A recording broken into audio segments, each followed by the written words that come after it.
Test the audio real quick. Looking good. Also, not so dark in my room today. Usually it's really dark at this time. But since it's springtime, it's a bit lighter than usual. But the focus is weird on my camera for some reason. It's kind of blurry, isn't it?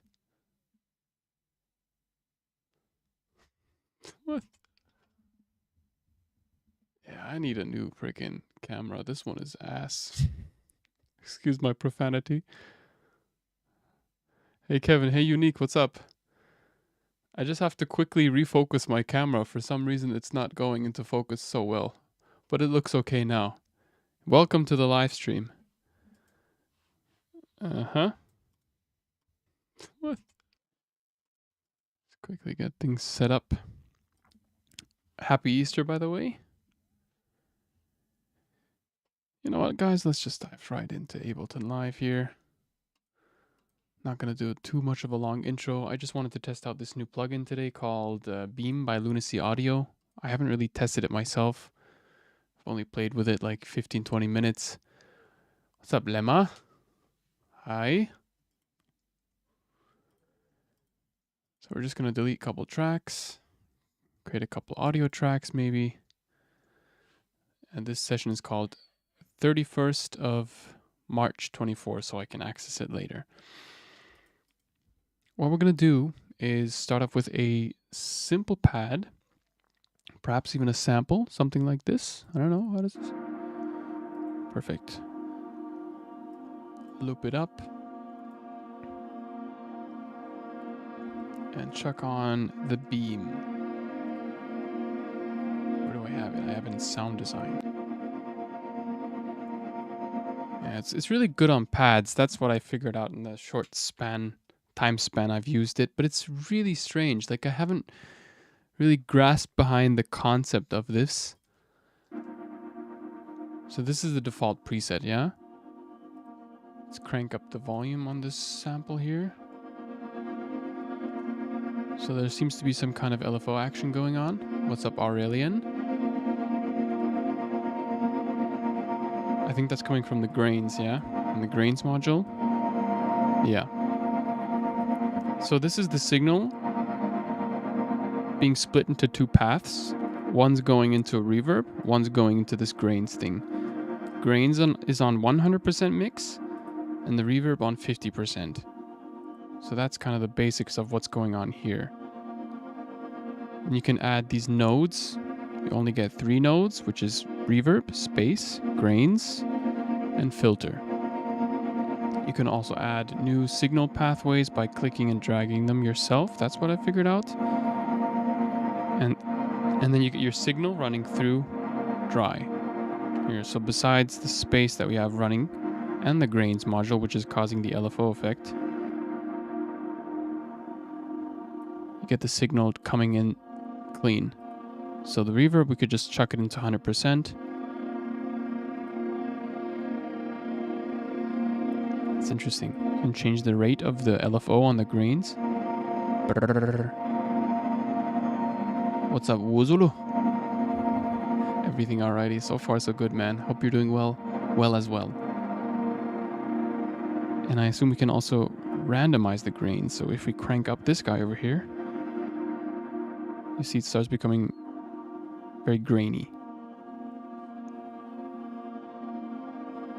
Yeah, so this is some kind of an Omnisphere patch, some chord that's coming through Omnisphere.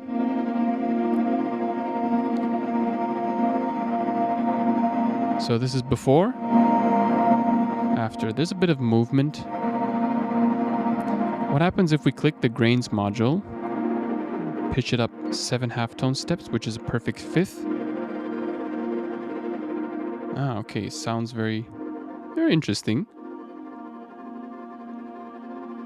We also get the option to arpeggiate this, so it jumps octaves.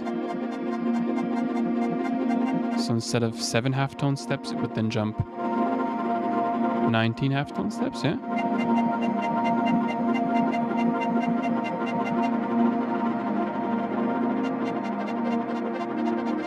Power, okay. Tick-tock. Weird. It kind of reminds me of, how do you call it again, that one thing? EFX Fragments by Arturia. Size basically determines how snappy the signal is. Let's actually delete this guy over here. Can I delete it?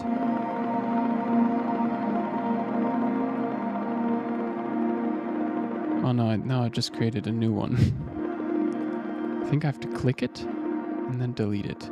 There we go. So we're working with the reverb signal and the grain signal. And since the size is put to a very low amount, it's the grains module is very short, like a very textural.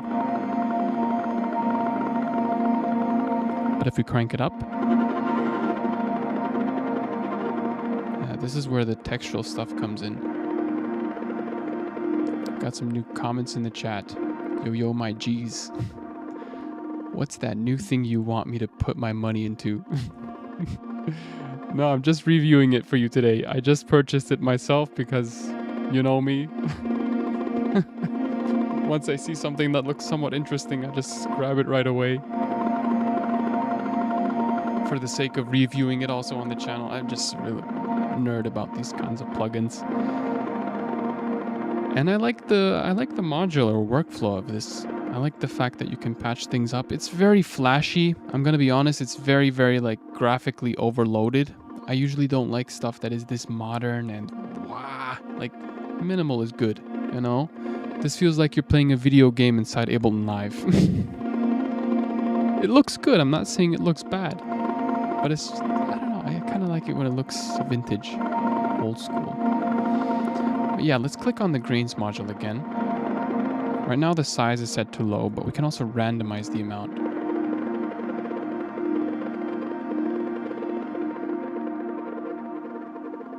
This kind of reminds me of the John Hopkins-ish type textures.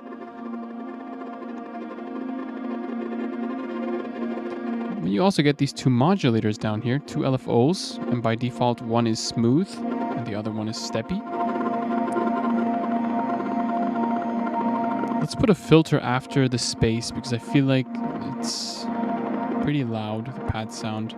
So what we can do is click into an empty space, click add node, filter, drag and drop one of these nodes here, click it,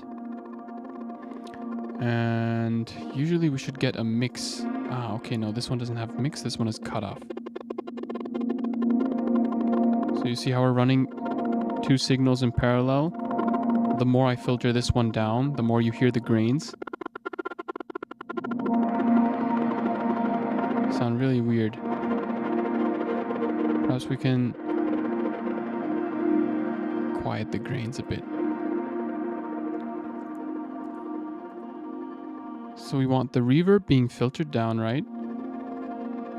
Maybe we can add an LFO to the cutoff.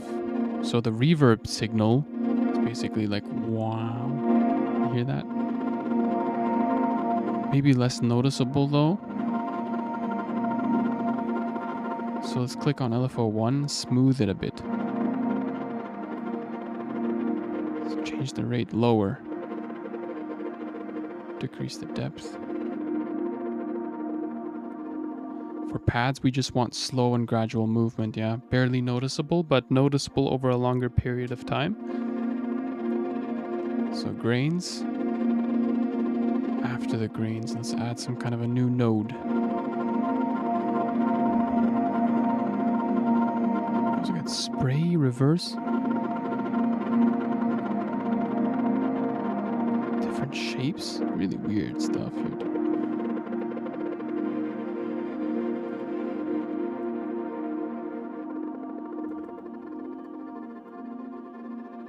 Let's lengthen it out a bit. This delay module, I don't really understand it. I feel like it sounds like, I don't know if you guys know Soundtoys Crystallizer. It kind of sounds like this.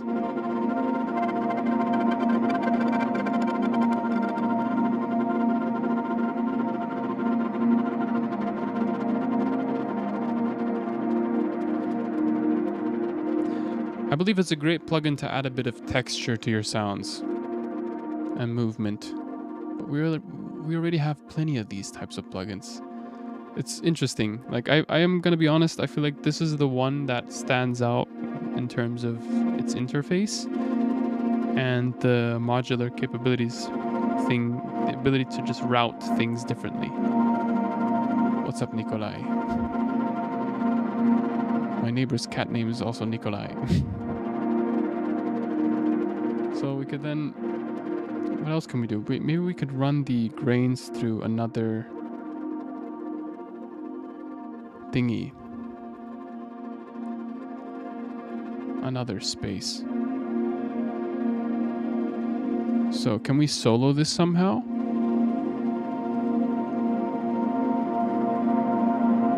Sounds interesting. Can I solo this somehow? Ooh. If you double click on the node, you get a ton of presets, which is also interesting. So you have presets in general up here, and you have presets for every node that you click. So I could also click this filter node twice. I cannot, never mind. You only get presets for grains, as it seems, and space. For a filter, you don't get any presets. I feel like this filter is a bit underwhelming. Look, it looks so trippy and so wow, but all it really is just simple filter module. Could have at least added a couple presets for filter, I guess. This filter module feels very underwhelming. Also nodes. Okay, like they wanted to keep it simple, but at the same time somewhat complex. Like, I feel like there could have been a bit more nodes.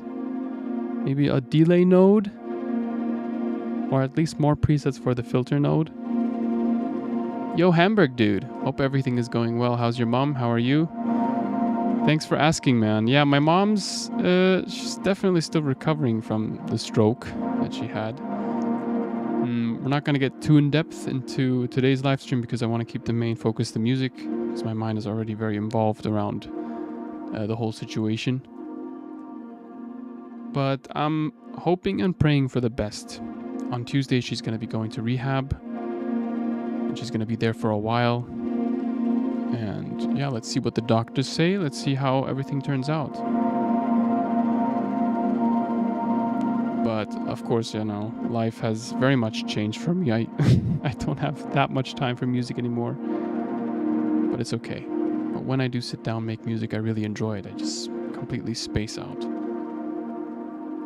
Always got to see the positive thing in every situation, you know? Thank you so much for asking. Nilos. Hey again, mate.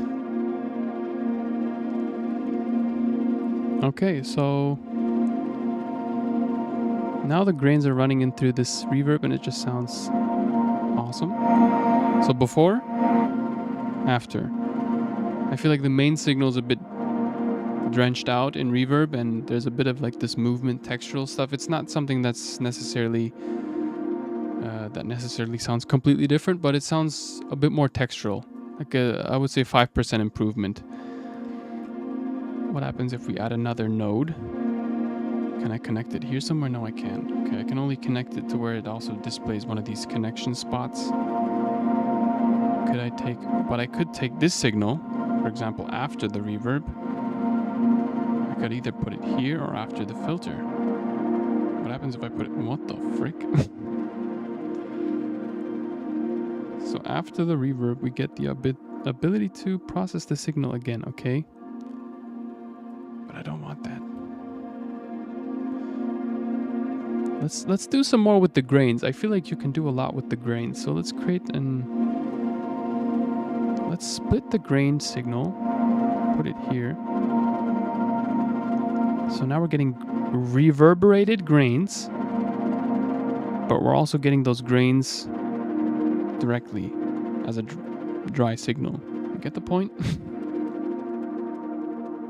So we could put that grained signal into another grain. It's basically just sound design, you know, you can get lost in these types of things.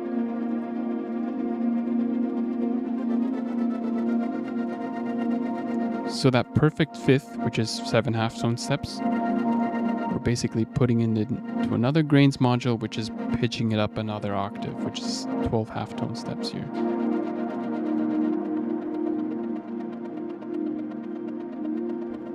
Give Gives it a bit more rhythmic vibe. What if we arpeggiate this one?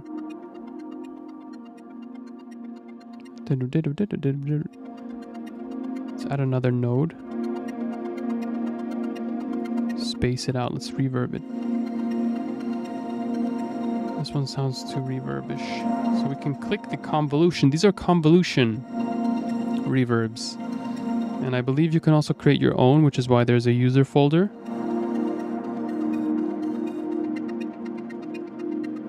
Convolution reverbs are basically emulations of space. Ableton Live's hybrid reverb and convolution reverb pro also are based around the same principle.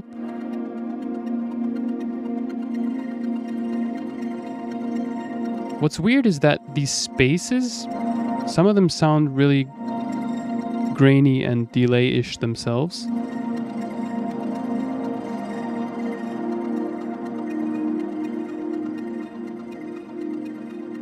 You can stretch it. It's just, you can get really lost in this, man. Really, really. I learned about a plugin called Track Spacer. What is your opinion? I've seen Silat Beksi, minimal artist who posts tutorials on his YouTube channel once in a while, use it to sidechain kick and bass. Like frequency dependent sidechain. It's cool. Looks really good. But I'd rather do it in Ableton Live. So many plugins like Track Spacer out there, like Soothe, Oak Sound, Soothe. Oak Sound has released another plugin, like Bloom. I think there's an absolute abundance of plugins nowadays. It only has 3 effects. Yeah, shame it only has 3 effects. I feel like the interface is very flashy for what it actually has to offer, this plugin. This is my honest review. I'm not saying it sounds bad. It sounds wonderful and it's fun to look at. It's an absolute pleasure to look at. But, you know, the sound is what is important at the end of the day, and I don't need this very flashy interface. Are there some fancy presets that show you how much you can destroy the vanilla sound? Yeah, we're going to go through the presets in a second. Love it. A really must-have for me. Ah, Wusulu, you like the Track Spacer, yeah? Oh, really? I just hear about it now and I'm working on it. Yeah, there's a ton of different ways to do what Track Spacer does with Soothe, I think, and in Ableton Live, but in Ableton Live you have to kind of patch yourself something similar to that. Yeah, what else we got? So we went from this to this, which is already an improvement in the sound. Anyway, I wanted to show you something really special today, which for me it blew my mind, and it's unlocked a new way for me to play melodies. Not only melodies, I spent the last few days just spending more time on melodic sequences to work on the Sinai pack. I finished the sequences. I have 36 now, which is more than I wanted. I just wanted 15 at the beginning, but you know, I just continue to add. And I'm like, oh, this one is nice. Keep it in there. But the last, I think 5 or 6 ones are based on what I'm about to show you, which is unfortunately, well, not unfortunately, but let's dive it in. Let's dive in first. It's only available in Live 12, and it's part of the Performance Pack by Iftah. It's called Performa. This is the only one that I've tested out so far, and it's insane. It's insane.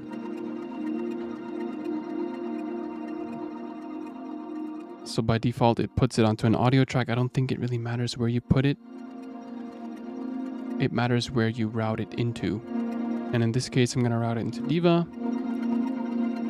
And since I've been a fan of using Yannick Mount's presets in the past couple days, I'm going to use those as well.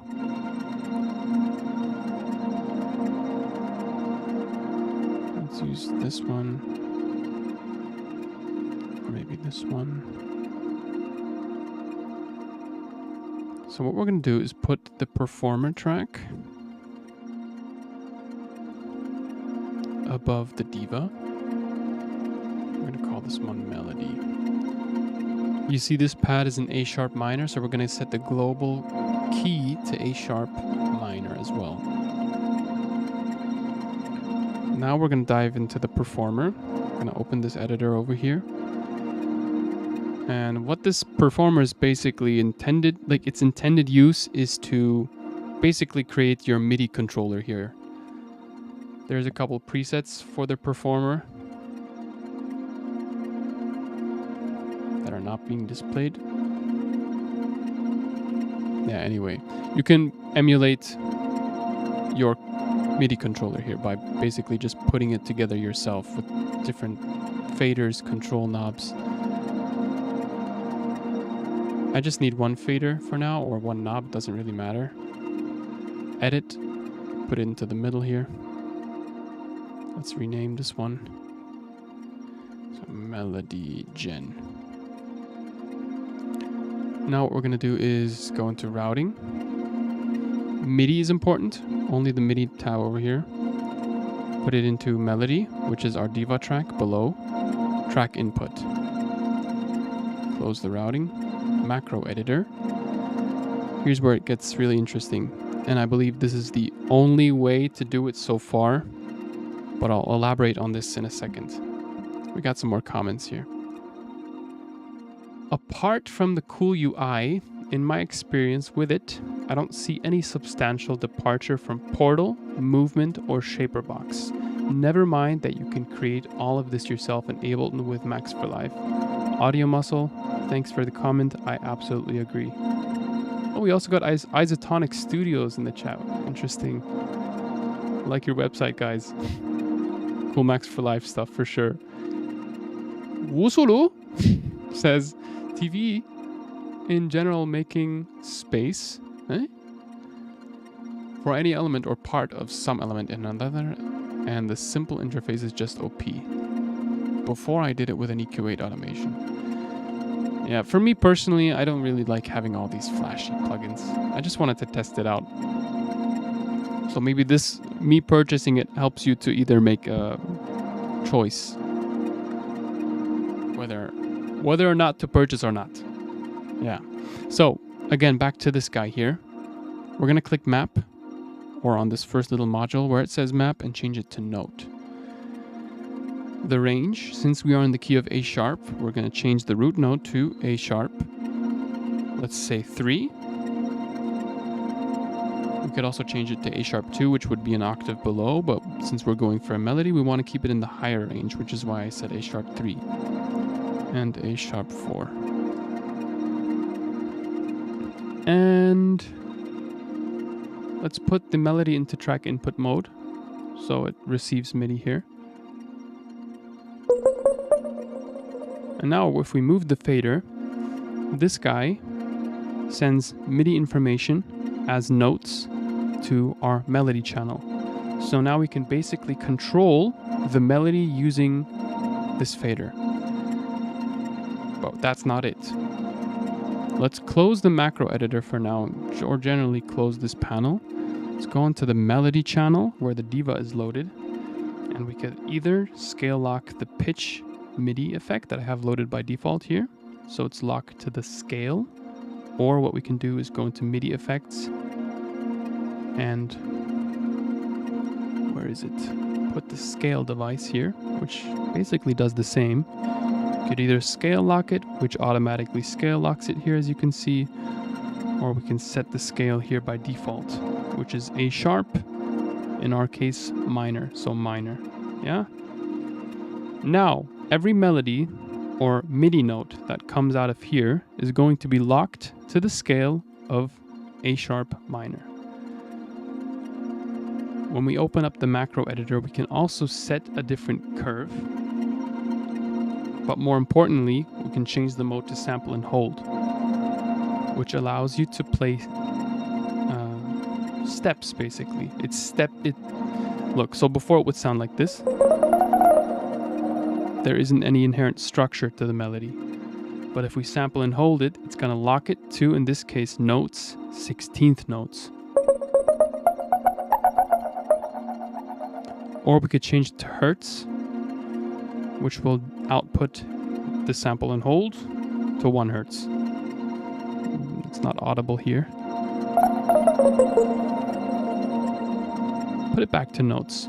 So this basically tells us that whatever is being output, no matter how quickly we move this fader, we aren't going to get notes quicker than 16th. For example, if we change it to a slower rate like 3/16th, no matter how quick we move it,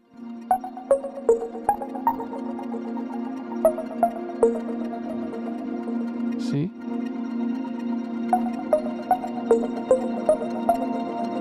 It's awesome. We got Mr. Brown Alliance. Happy Easter, everyone. Happy Easter to you too. Our moderator? Yeah. Mr. Brown Alliance. Best person in the freaking chat. Thank you for being my moderator. No pressure though. Only if you want, okay? So we can change the curve. So in this section, for example, it's going to play a low note. Here, higher note. Lower note. Higher note. And according to this blue guy, you can see where we are at. Change it back to 16 so we get quicker.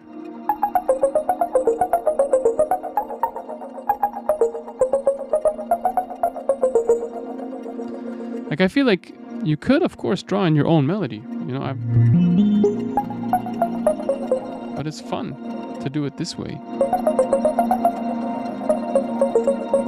It's unconventional. It's fun. So we can now go back into Diva since we have everything set up here, yeah? And you can also MIDI map this. So you can hit Command M, click the number over here, not the fader, the number, and press something on your MIDI. Oh, this doesn't always work. For some reason, I don't know why, it doesn't always work first try. Like you see it somehow, it selects this guy. I believe this has something to do with the panel, that it's transparent or something. I hope they fix this. But if you hit Command M, which is basically MIDI map, you could map this fader to your MIDI controller. But for some reason it selects the track here, which is just weird. I don't know why it does that. So we're just not gonna do that. Select a different sound in Diva.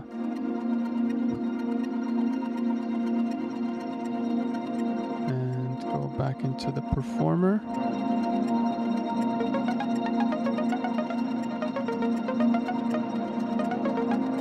Hey Kevin, wie geht's? Gut, danke, Tours Nebula. Hey, hope you're alright. Hope your mom's getting better. Thank you so much, Baze. Yeah, she's gonna be going to rehab on Tuesday, and then I'll definitely be able to, or hopefully be able to tell you guys more. But she's still recovering. Like the double vision is what's pretty intense. Yeah, it's just that, you know, she's dizzy throughout the entire day, and I think it's normal because the body is in still a shock mode. Needs to recover from this traumatic event. But we're supporting her as best as possible. And for me, honestly, I feel like I don't have as much time to spend on music, but I still feel very, very aligned with what I do and happy that I have this opportunity. You know, it's always ups and downs. On some days I don't feel too inspired, too hopeful, but on some other days I pull together and I say, okay, come on, life goes on. I need to be fit. I need to stay healthy, also mentally, which is the most important one. And keep going, you know? I'm not the only one that has stuff going on in life. Life is challenging for everyone in a certain way, you know? She'll pull through, rest assured. Yes, sir. Let's see what else we got.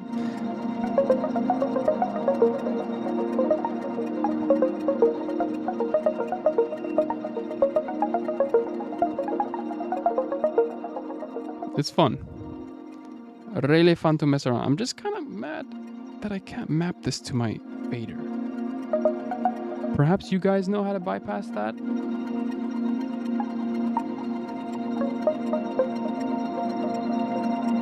Yeah. Like the MIDI mapping symbol is enabled here. There we go. Okay. Now it works. Now you see that the MIDI mapping has applied to this. You can also see that CC5, so one of my knobs on the MIDI controller, has now been assigned to this fader.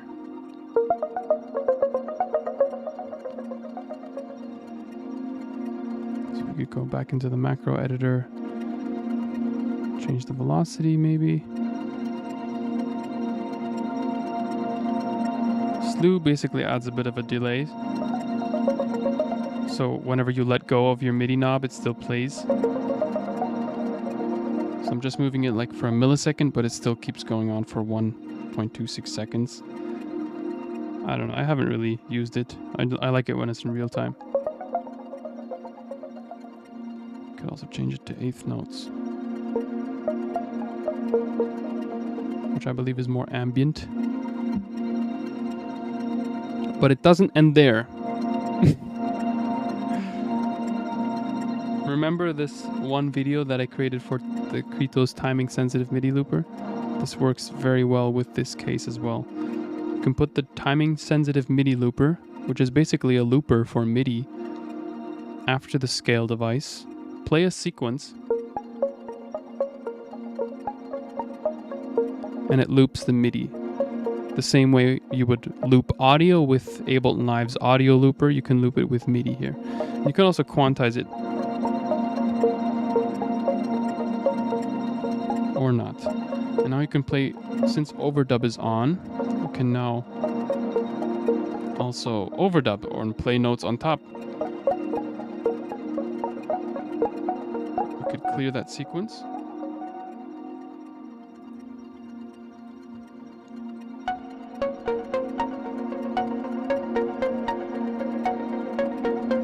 And in the settings panel of Diva, you can also CC map certain knobs. So we could also go into here, maybe delete what we have already pre-mapped, click cutoff, and now we can click on a knob on our controller. And it's also looping CC. You can see that here. This was something that I recently discovered. So this MIDI looper is now taking the information that is being output by the performer here that we are controlling with one knob. You see? And it's looping that within this 1-bar framework that we have. And it's also taking into account the CC values that are changing. CC is any parameter that is basically changing within the synth. You see? I'm not touching anything now, and it's still automating that, which is pretty cool. What comes to mind is, do they plan to publish more effects in the future? That is what I expected. Let's clear this sequence, by the way. Let me just... For example, I just fiddled with my hands just a bit. And I already have like this beautiful ARP in the background. What comes to mind is, do they plan to publish more effects in the future? Do you mean Beam? Like the Lunacy audio? I don't know. They have like this really cool pads plugin called Cube, which I've been enjoying. Beam is like their new flagship effects plugin or something like that. Did you already came across Rhythmizer? No. Saw it on an Instagram ad. After the dude helped me with a problem, I got to love him. Fucking great support. Rhythmizer. Thank you, Mr. Brown Alliance, for reposting the links. Hi, Alice. What's up, man? Thanks for joining. Also has a CC modifier and loop function. Oh, okay, cool. Yo, mister, how's your mom? She's good so far, thanks. Still recovering, though. I think it'll take some time, but I'll keep my hopes up high. Thanks for asking. Let me open up my window really quick. What's up, FS Top?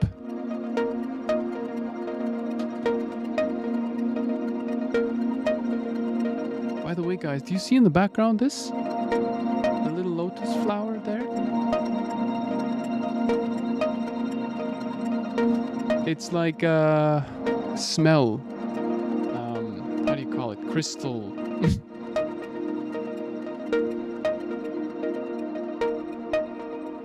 In Germany, we say Kampfer. It's some kind of a crystal that you can put into water. And if you light it up with a candle, it smells and it helps to put your mind into more of a relaxed state. Especially for music and live streams, it's great.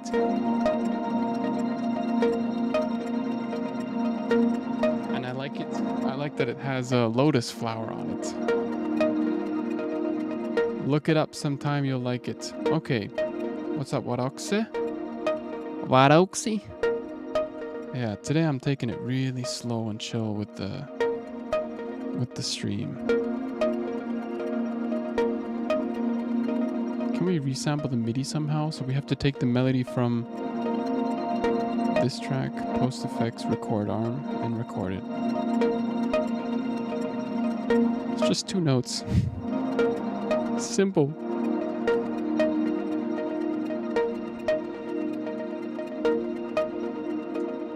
So we can just take the MIDI now, and we can now disable the timing sensitive MIDI looper.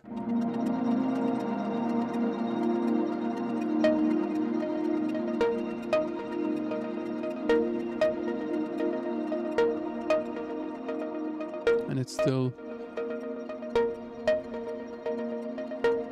has that movement here, which is interesting.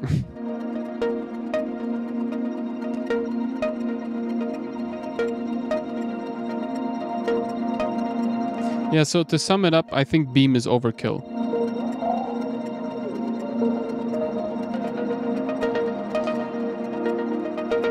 I originally wanted to make a video on it, on this Beam thing. Where is it? Here. But I feel like it was like this new overhyped plugin. I don't know. I think it's too much.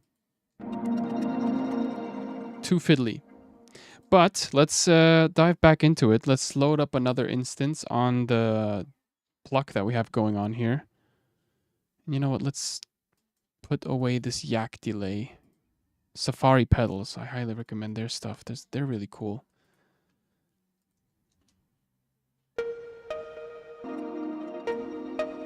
So let's go through the presets. What do we got here? If we click on default, we can see a lot of filter options here. Okay, interesting.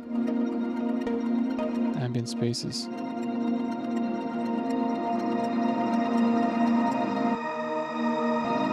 Okay, sure.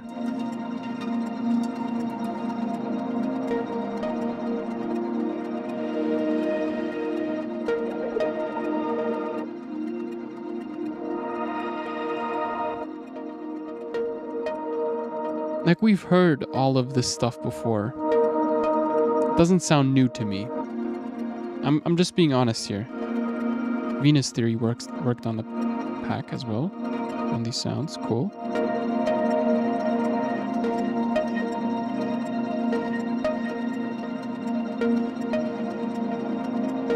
I can imagine it being a really fun plugin for people who like getting lost in plugins.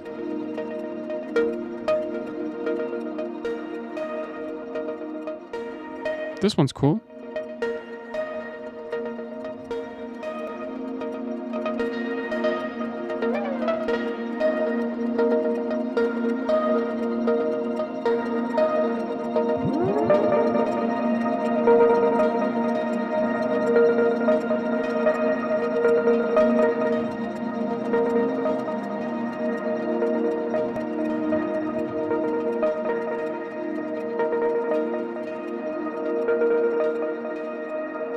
So what else? Let's add this sequence here.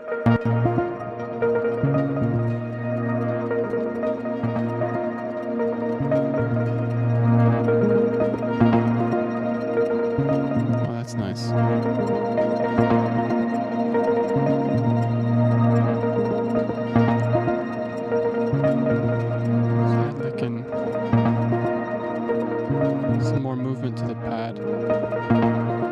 like filter movement.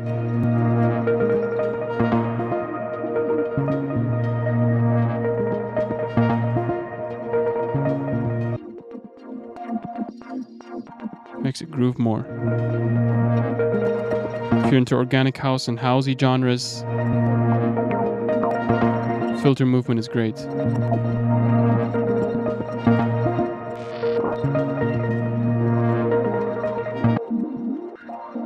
I like this one.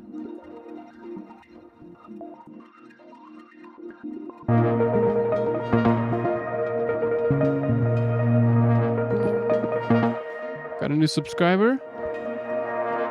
Dastan Music. Merci. Merci. You have to check the AI drum machine. Yeah, I already have it. Visco. This guy here. Yeah, it's cool. I like this one more than the Beam plugin.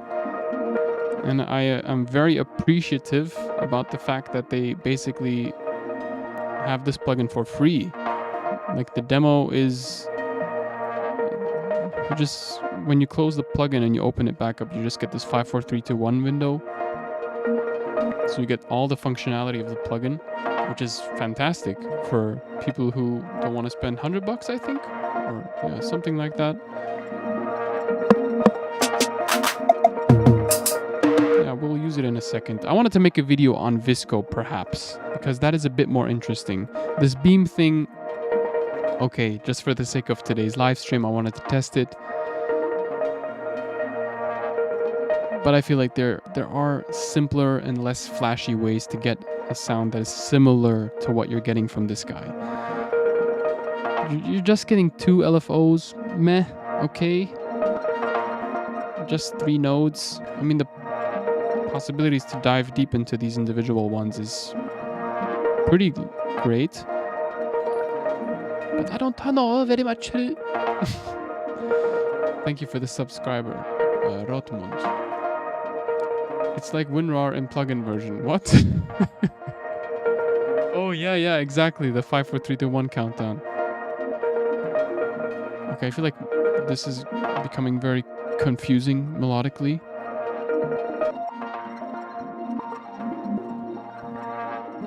I feel like just messing around today, to be honest, guys. Now, not every live stream needs to be a full track. Sometimes I just feel like messing around with sounds as well, and new plugins and sound designing. Seeing what sticks, what doesn't stick. Let's see if we can loop this. This is something that I really love doing, to simplify stuff. Loop certain sections of the audio. So fun. I use it basically in every track. And then continue to modulate using, for example, Beam. So on this sequence,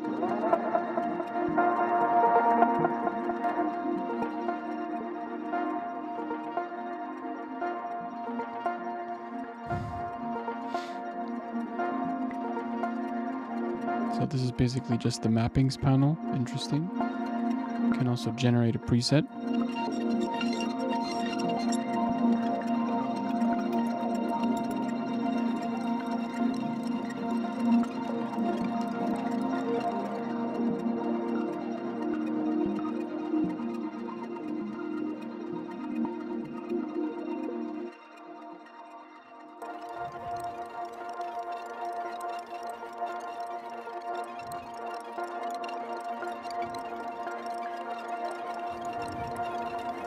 So cool though, so textural.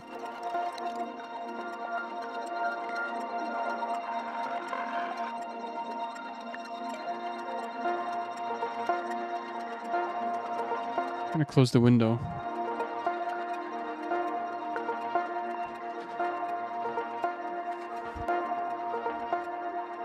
Yeah, springtime. A lot of people outside.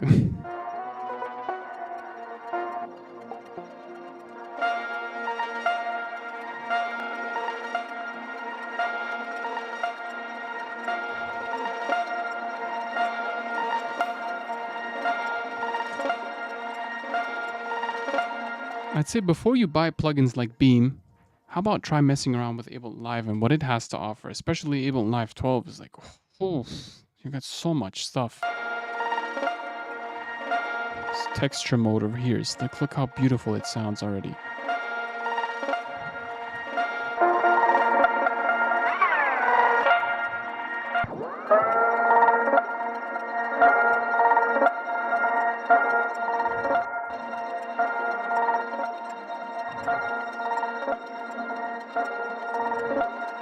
Beautiful. Love just organic textures like these.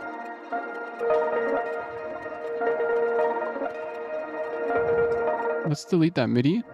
Re-enable the timing sensitive MIDI sequence. Clear. And since we still have the performer active, remember this guy? The fader. Yeah? Is it still active? I don't know. Should be, yeah? Let's disable these guys. I'm trying to prepare something that will fit with a groove. I meant, does Lunacy integrate more effects into Beam?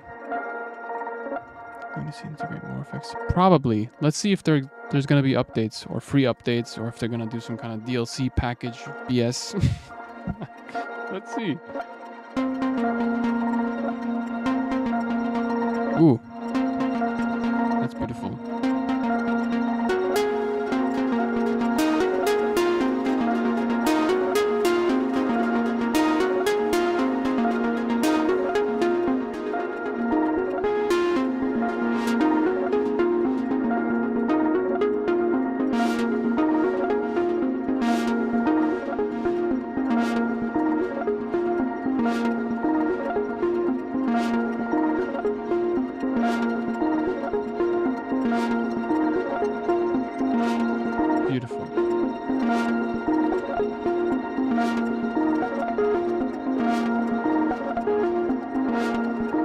Do it again though. Oh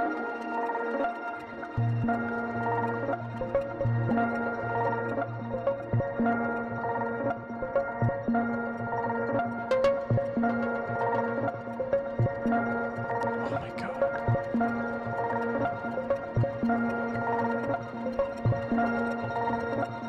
Simple is beautiful. Let's record that.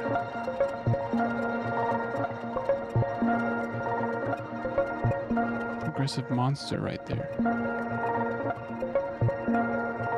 Outer Space 1 says, I have a problem sometimes with my low ends. Needs to clean every track to prepare the bass and kick, and that's the question. I understand. Start with kick and bass. Start your track with kick and bass. And if you have a lot of pad sounds, like melodic pad sounds that you hear now, make them groovy. Because if you have long sustained pad sounds, the low end will mess with the low end of kick and bass. It will take away the groove. And why I say make it groovy? It gives your track more space. This was the greatest struggle for me. I needed so long to realize that my pads were actually cluttering my mix. And if you start with kick and bass, you have just, I feel like, more clarity over, or more overview over kick and bass.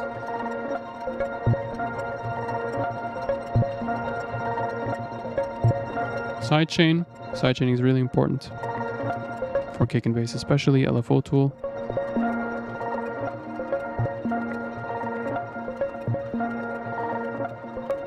Let's use filter M12 and beam and put it here. Okay, CPU is already like, meh.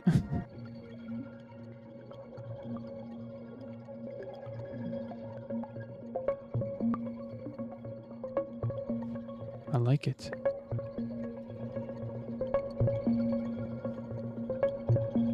Oh my gosh.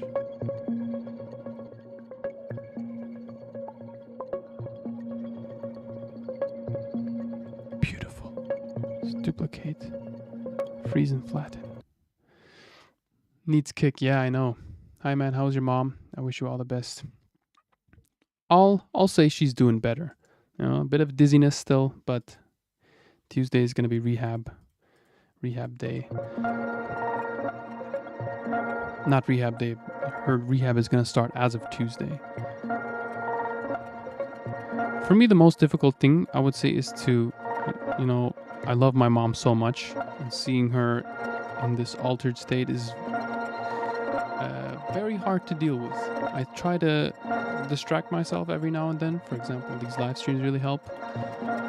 But all my time is basically involved with moms right now. Yeah, moms and her betterment. Thank you, brother. Nice to hear from you. Such things. Motivating. It's like I'm sometimes I'm stuck with a nice project, but low ends are a mess, and that's the thing. Yeah, great pads you're doing. Happy to hear that I could help, man. Maybe I could demonstrate that in a way, like, see this pad? Takes up a lot of space.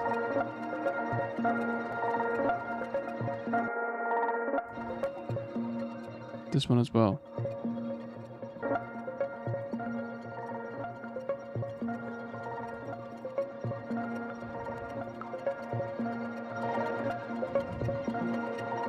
So perhaps on the entire groove you could also put like a filter M12 or something like that.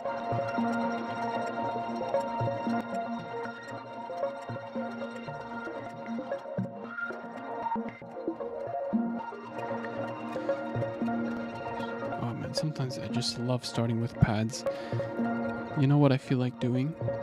Before we just go into the drums, let's chuck in some chords. So now we're in A sharp minor, so it should be locked to A sharp minor. My favorite piano plugin. We'll never use another one.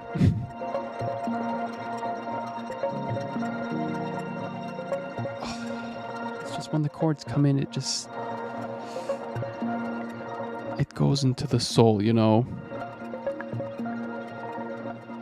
What if we put beam on the piano here? Nah.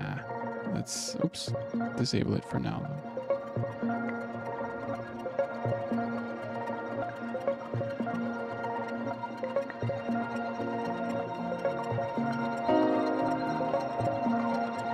It's very quiet though, by default. Let's take away the beam. I don't think I need it on the piano. And no particle engine. Let's keep it simple here.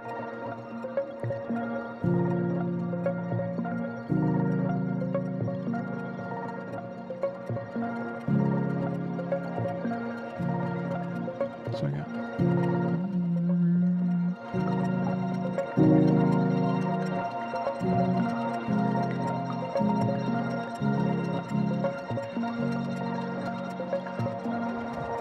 we recorded that. So there's this button up here called record capture, which is also on the push, which I've been abusing recently. Very practical.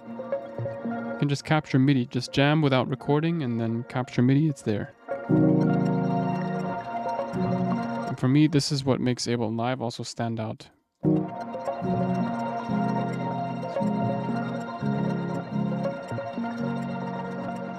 we got... Why is this not audible? Weird.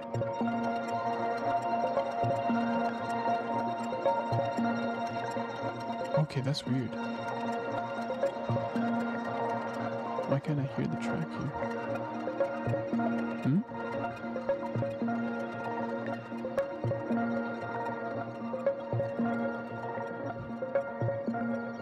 Okay, sure. Something happened. I don't know what. Let's just do it again.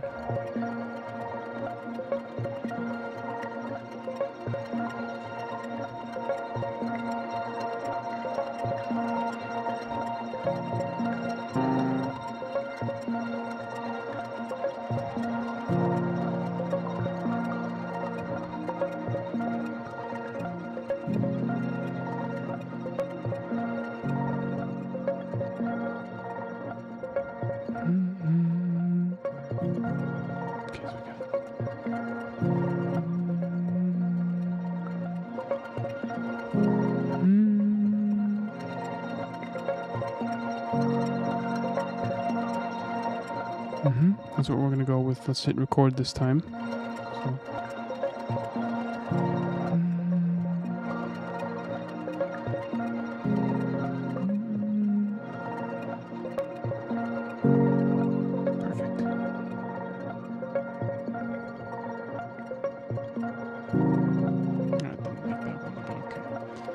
So we got this, let's put it here.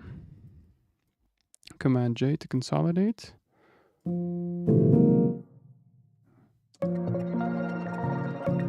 Command U to quantize. Okay.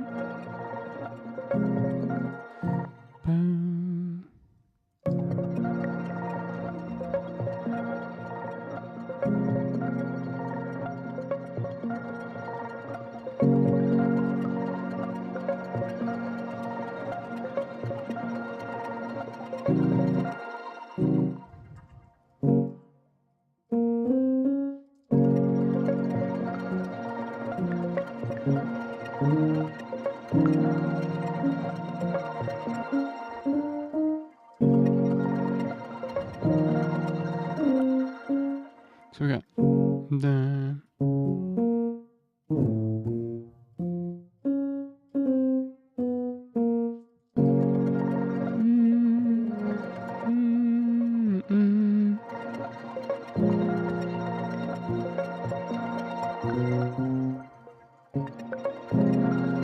that's better. But it's this chord, yeah? Oh.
Loop this.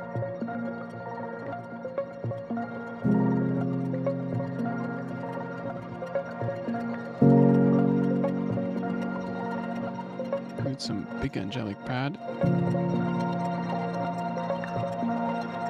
Maybe like a atmosphere type thing.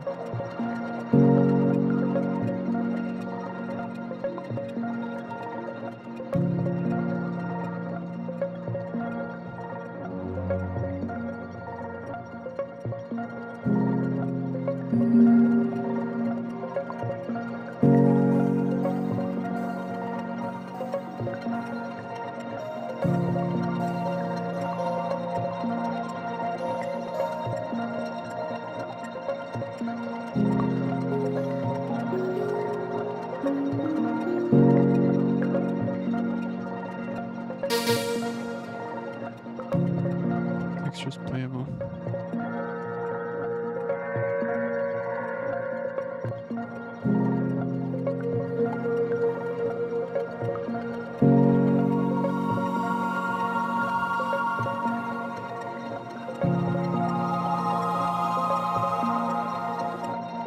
Let's play some chords here, let's see.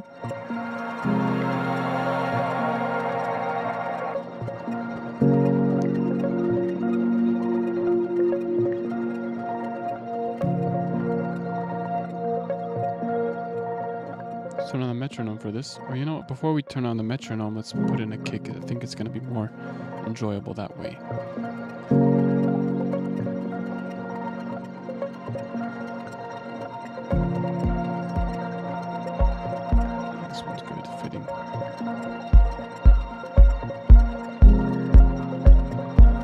into repitch.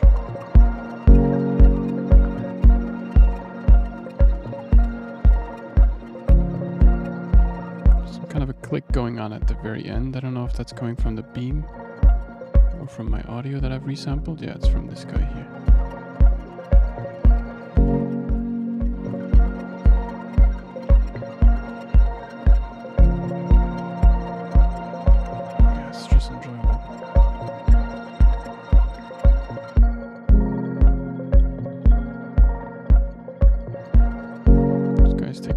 Space here. So this could be a sound that we could put in the break. It's a textural one here.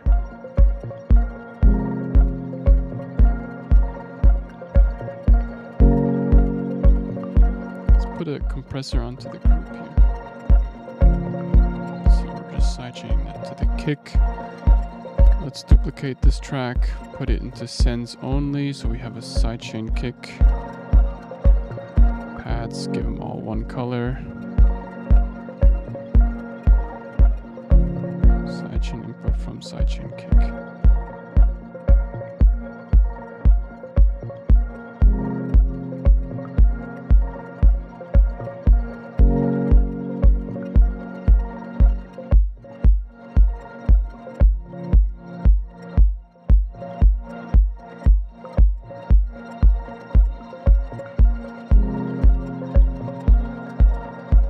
And I could also do this sidechaining for the individual channels. But I'm lazy right now, so I'm just putting it on the group. Just a bit, yeah?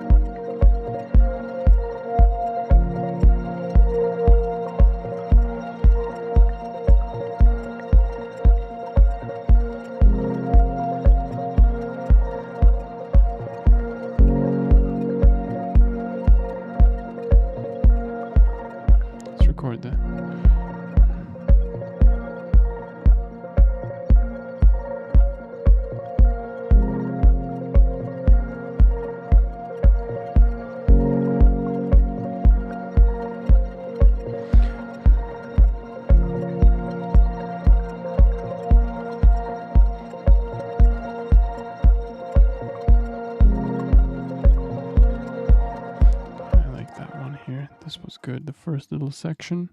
I think the chords are not entirely on the grid, on the beat.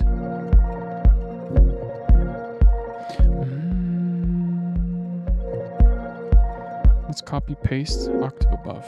Okay.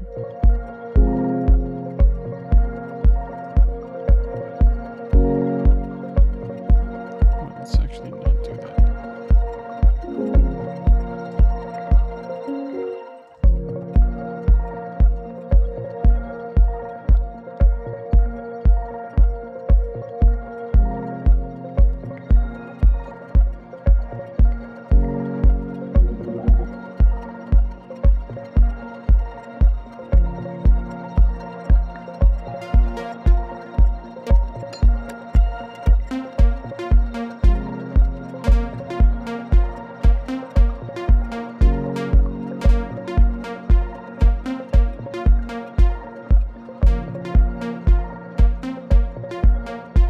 Simple sound.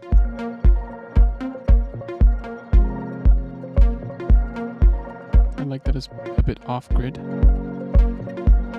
So what can we do to make this simple sound a bit more interesting?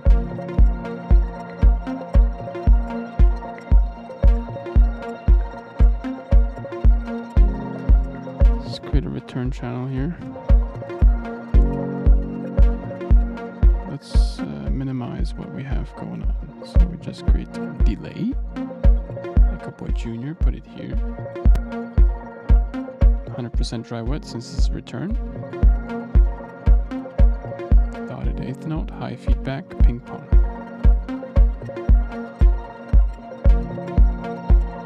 Chuck it into that Echo Boy Jr. channel.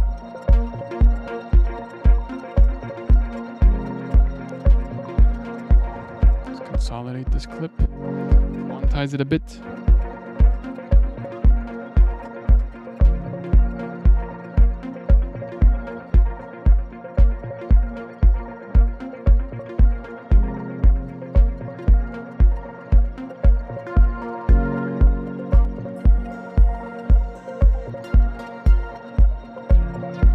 for a softer sound though.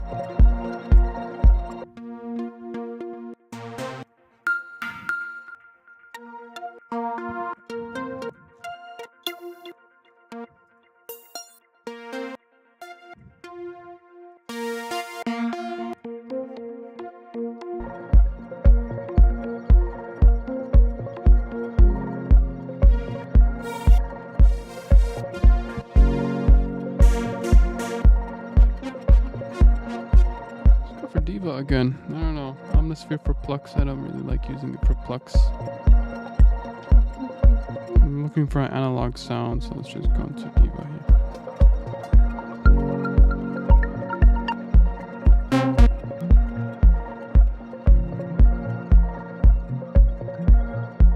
Oh. Actually very inspiring for a bass. Let's route the performer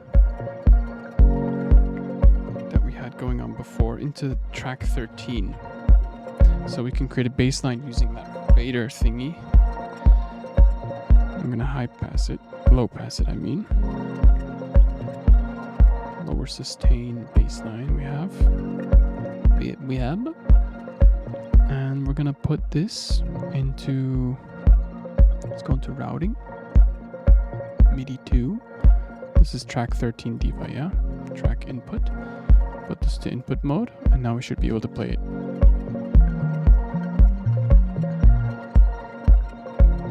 So lock it to the key of the track, and grito. Put this MIDI looper here so we can loop it to 1 bar.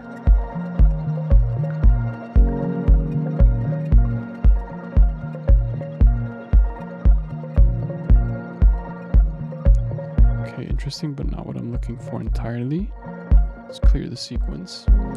Let's go back into the performer, change it to 16th notes, and change the range from, well, we could either change the range, would be the complicated way, or we could just pitch it down an octave here. Or 7 scale degrees. Gosh, yeah.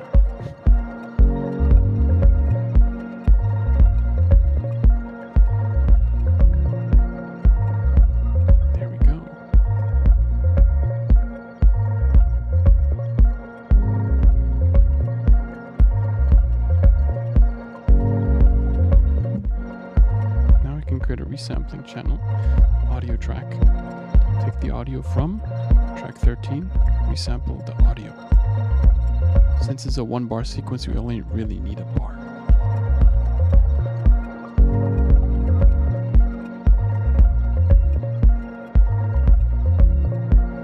Okay, this is fair enough. Let's take 2 bars. Put this here outside of our loop so we can continue to resample. Clear the sequence. Clear, I don't like it.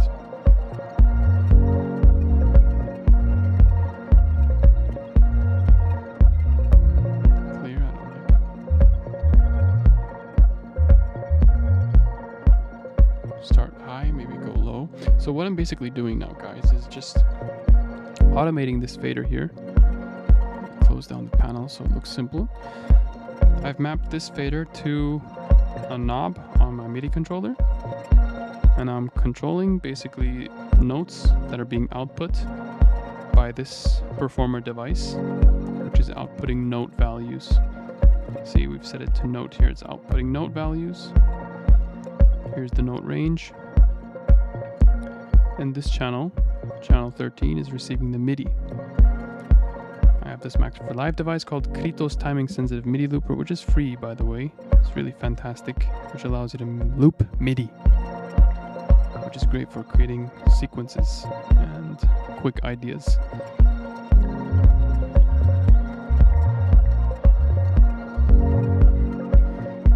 You could also change the performer to output us a sequence with this rate here. I would love to have an ability to swing this and to change the rate. Currently, this does not offer that. Yeah, for sure. Yeah, power melody needed. I know this is more of a chill track, guys.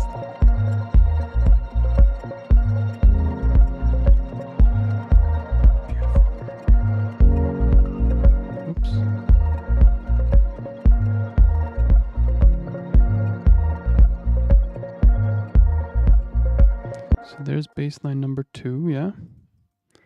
Let's continue to go. Let's continue to create loops. So, again.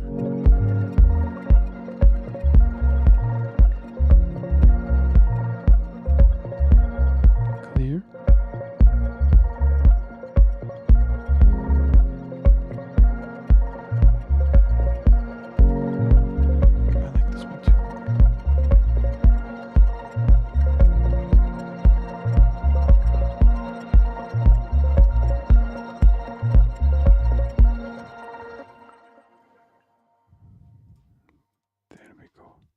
So which one are we going to choose here? Let's disable this track.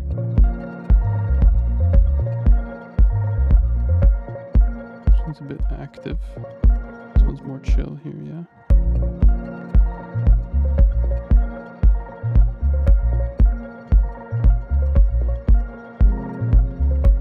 I need to set fades, crossfades. We do need a power melody though, I know what you mean.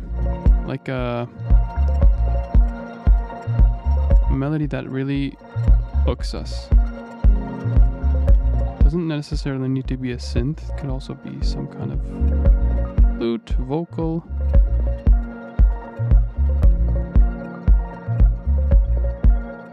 I'm just enjoying the subtlety of what we have going on here, the simplicity. Taking my time with the elements, enjoying it. It doesn't always need to be a full track. Just having fun.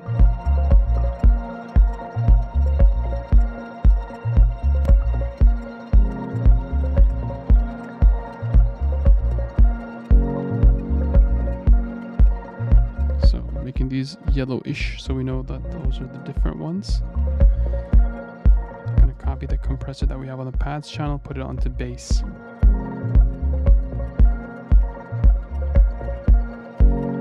I want more intense settings here. Is it any different to the Iftah randomizer? It's different in the sense that you can control it via the fader and it's more tactile. It's not a sequencer. Performer is not a sequencer. It's designed to emulate or recreate your MIDI controller here, giving you more functionality over the curve here. And just MIDI map different stuff. The only thing that I don't like about this is that the MIDI mapping sometimes doesn't work, as you've seen in the stream previously. Like it for somehow bypasses this window and it thinks I'm clicking behind. Yeah, that's been something that I've been encountering a couple times. Maybe it's because of this pin to top thing. Yeah. I still have to mess around with it. Let's see. But it's a really fun thing.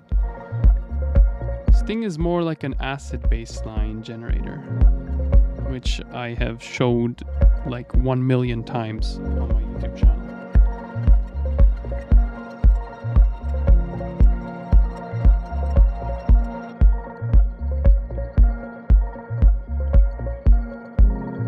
In your case, it would be a randomizer. Yeah, it's like a randomizer. It's like it's a way to output MIDI within a scale. So whatever I do with the fader, it always locks it to the scale.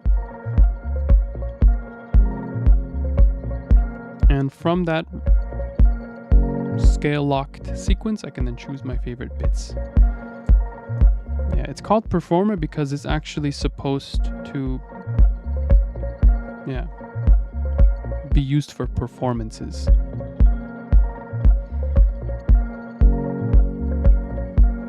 So if you have a, where is it? I wanted to show you it, but for some reason it's not loading. Performance. Perfor. Usually I would have presets here. I don't know why the presets aren't loading. Ah, here, performer presets. There we go. For example, if you have the, I have the Fader Fox UC4, I could just load this into a free MIDI track down here, or any track really, it doesn't matter. And if I open the editor now,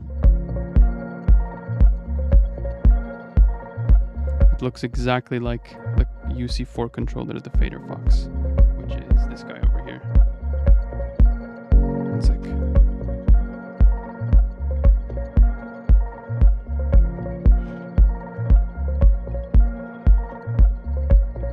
go back to the DAW, see? It's the same thing. Yeah, now you could custom, instead of mapping the controllers, instead of mapping these knobs here directly into Ableton Live, you can map them to these control knobs over here, which in turn give you more functionalities. For example, with one of these faders, you can control, for example, you can control the notes that I've shown you twice in this stream. And if you're performing something and you want everything to be in a particular scale, you can scale lock it globally in Ableton Live. And fader 1 can be your spontaneous melody performance thingy. You could do the same for 2, but maybe do it for drums instead. So you could put this guy, for example, fader number 2, open up routing, or not routing, you can go into macro editor, change it also to note value, to maybe trigger C2 to C, I don't know, drum rack. Yeah, you could make it trigger pads on the drum rack as well, which can be cool, which is kind of the same principle as the beat fader. I don't know if you guys know beat fader. You can Google them. They are the same people who made the random plugin.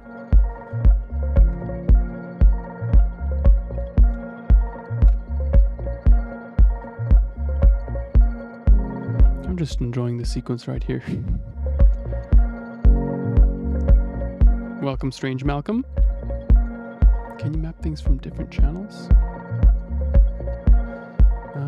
Yeah, you can pretty much map everything. You can go into Open Editor. You can also go into Quick Map, so you don't have to always click map over and over. Instead of going like map it to here. Oh wait, how does it work? Yeah, see now it's mapped it to the track volume. Now I have to click map. Can map it to panning. Instead of doing that, you can just click Quick Map and then map it to dup, dup, dup, dup. You can see it just automatically jumps to the next thing. It's just for demonstration purposes here. And then, yeah, anything really. So now we've mapped all these parameters, and if we now move this control here, which is control 2, it controls all of these parameters at once, you see? And control 1 does something completely different. Control 2, you see, it's basically like LFO or shaper. The possibilities with this are really fantastic. You can also change the button modes from toggle to button, so it's like on off instead of just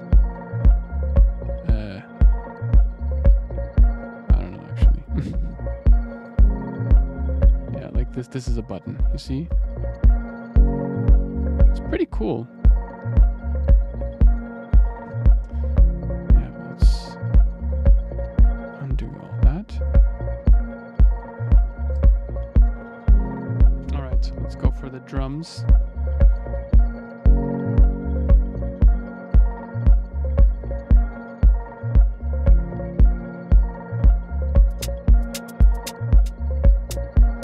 Simple hi-hat pattern here.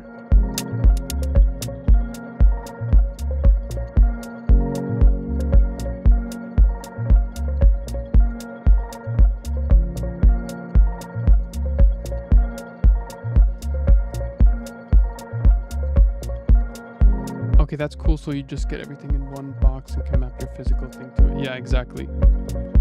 Just gives you more mapping possibilities. Instead of mapping one controller to one parameter,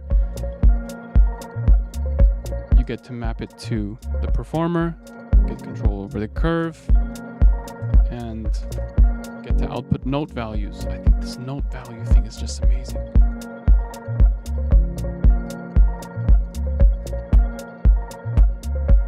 Clap 19 is a good one.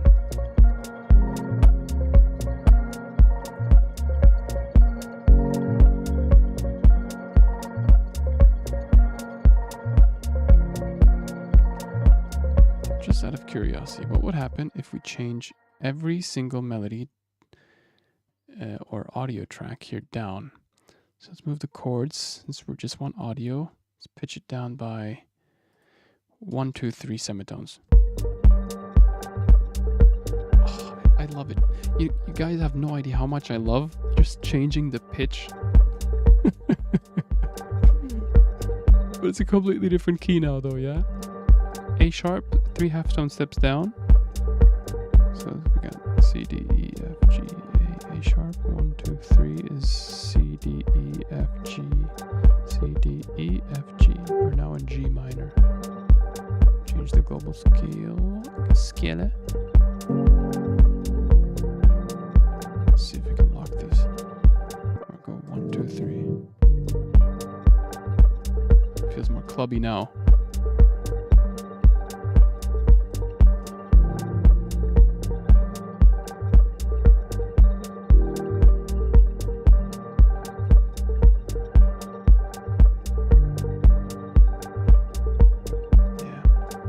Pitch has a tremendous effect on the mood.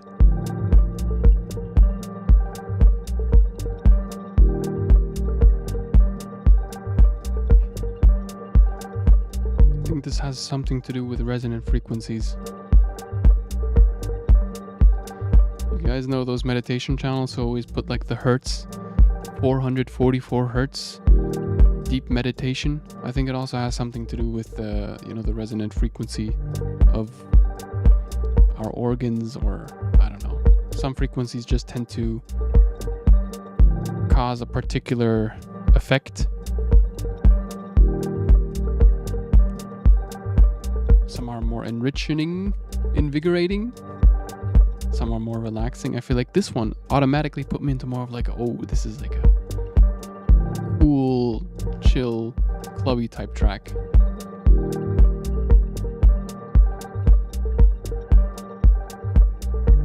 I feel more inspired for a melody now. Let's add some vocals. You did it. Da da da.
Trying to get a chord going, some kind of a chord with my vocals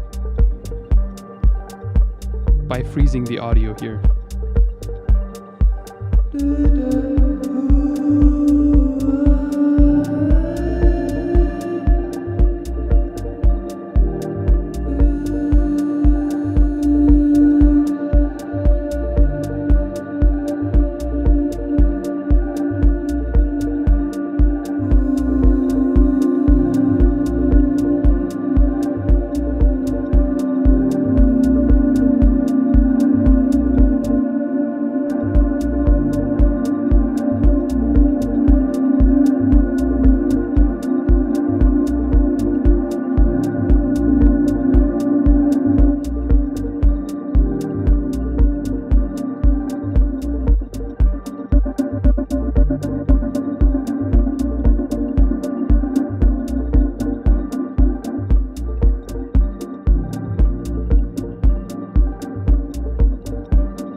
still feel like going. Keep going.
That last part.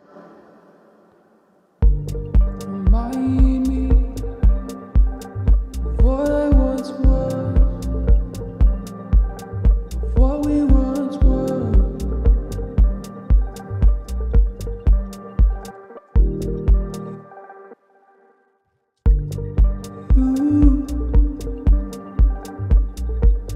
Remind me of what I once was.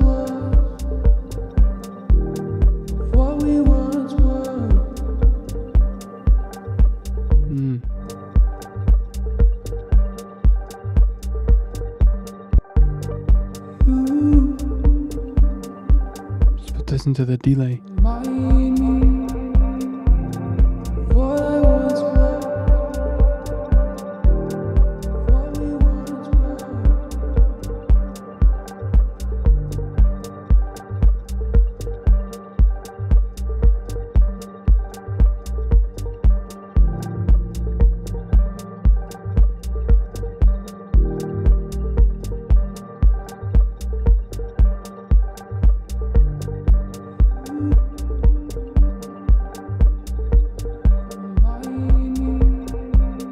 Compressor onto the echo channel, so the delay is sidechained, not the actual vocal itself.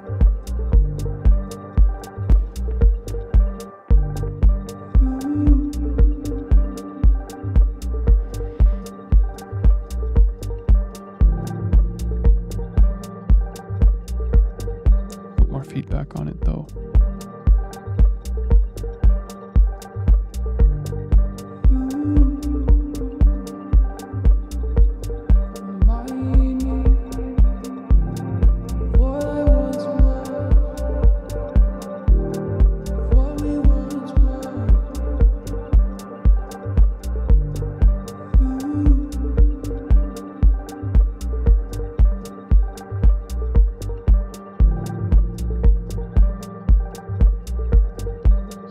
This Visco thingy here, huh?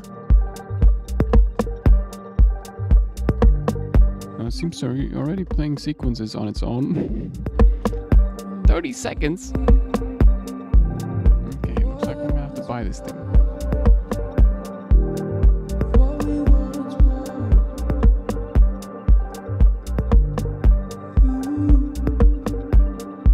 Come on. I didn't know that they increased the timer. I could just reload the plugin, I think. I don't know if it starts from 30.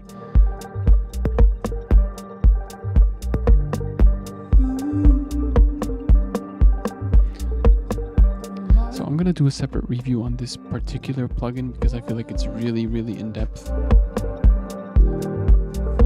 but it's in its basic form is designed to morph between two sounds. Sorry, this rim shot, for example, we have an analog and a soul rim. You see? We can morph between. Ultimately changing the timbre of the sound. You have a sequencer.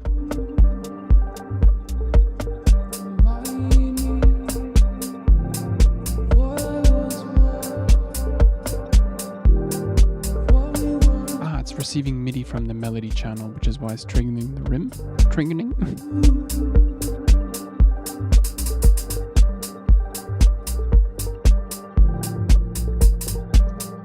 So this is the hi-hat. We can also morph it.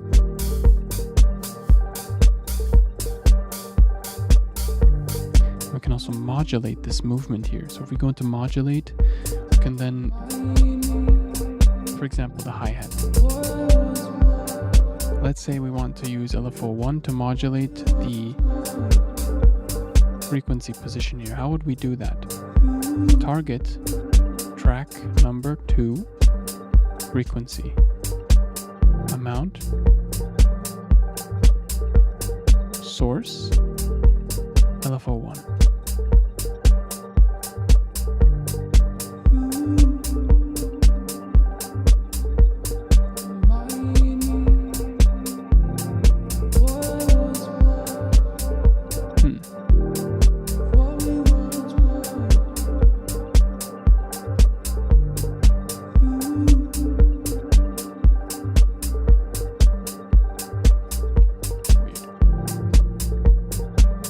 This is track 7. I thought it was track 2. My bad. So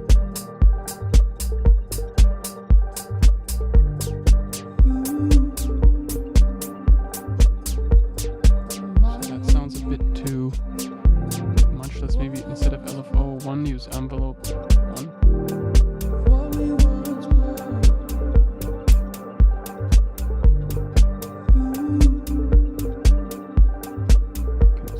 The step length here. It's really in depth. It's a really good plugin, but I haven't really gotten into it too much yet.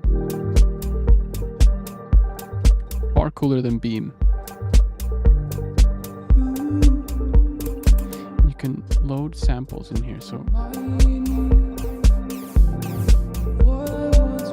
you have a couple of default sounds here.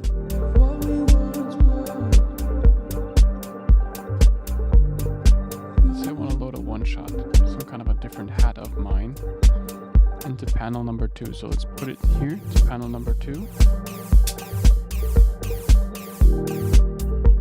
See, I've now put this sample, hat number 1, on the right side. Now morphing between hi-hat 1 here. We could also put a transient hat on the left side here.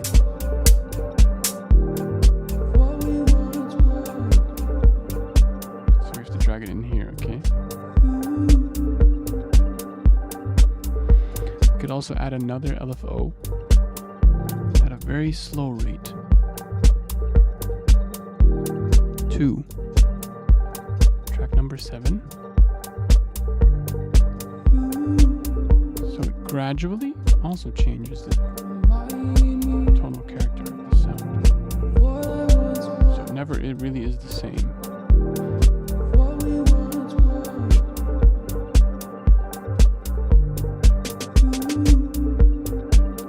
For example, this guy, track number 3, hard 808 snare and a huge snare.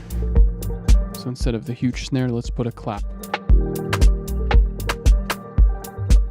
Put it to the right.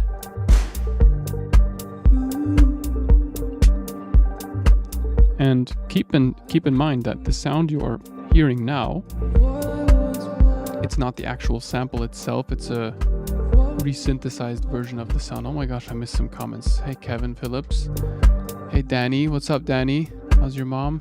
She's on her way to recovery. Thomas, what's up? Vosulu. Here's a hand. Is that a new feature in Ableton Live 11? Session and arrangement viewed together. Grüße aus Frankfurt. Oder? Same as ADSR.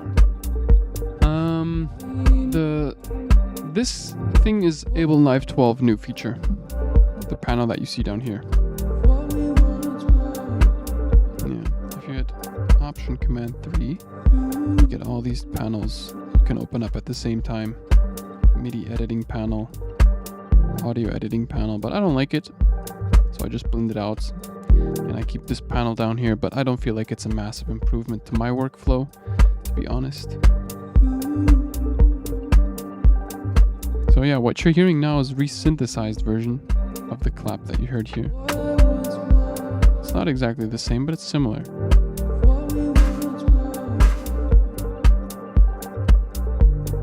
And you have these modification.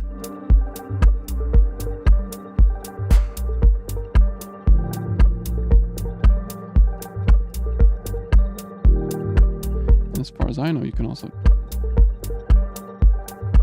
change the blob by dragging it like this. Right now we're smearing it. You can also magnetize it. So the more we hold,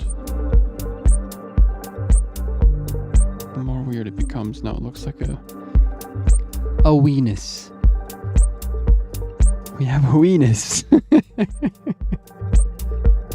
It also sounds like a weenus. Go back. Oh, maybe whoa.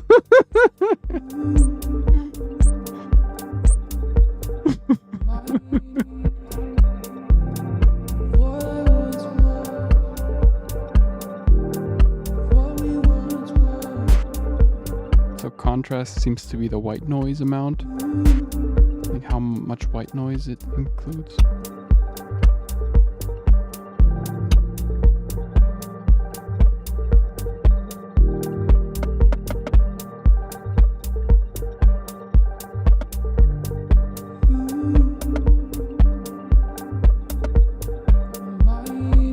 I think this is one of the most overpowered and innovative drum synths that I've touched in a long while.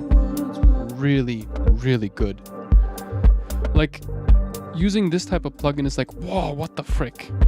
This is amazing. But the beam thing was like, it's cool, looks nice, but I don't know. Thank you, Mr. Brown Alliance. Already posting.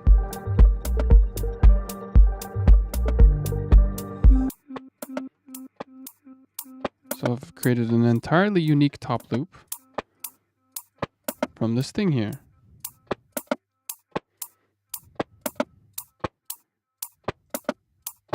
And I like the fact that every clap sounds different.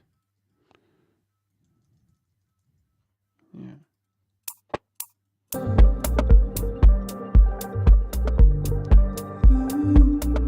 It's on reverb A.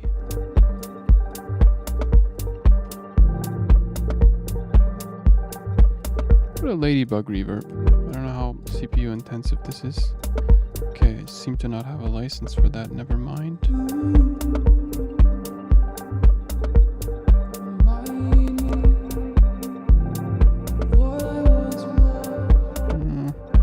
Unfortunately, this reverb is so nice, but it takes up so much CPU.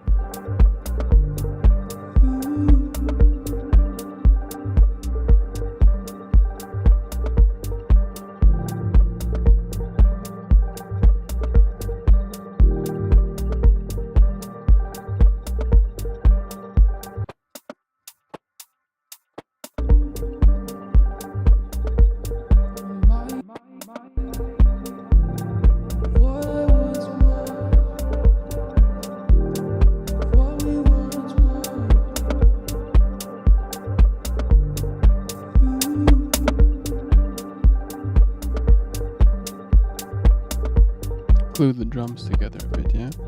Pull out the hi-hat.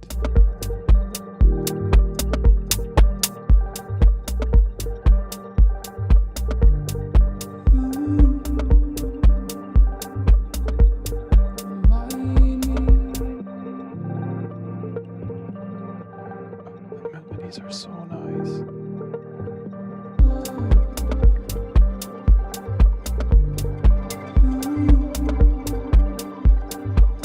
Let's freeze and flatten this middle one here, the textural synth. Maybe we can loop a certain section. Also, it's easier on the CPU. Okay, maybe take, whoopa, this here loop. We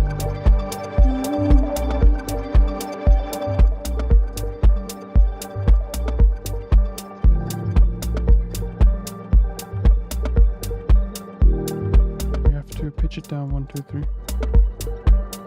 Oh, never mind. It's already pitched down 3.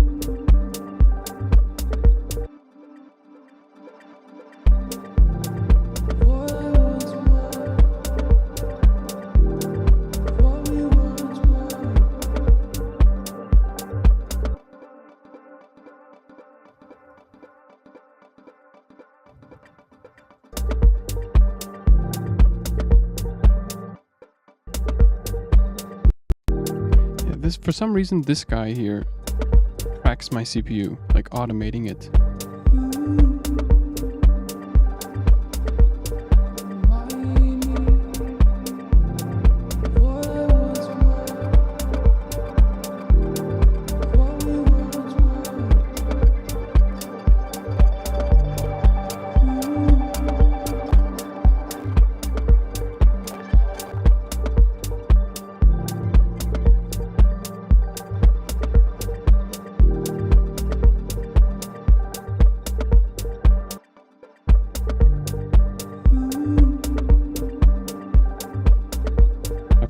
This move differently, yeah?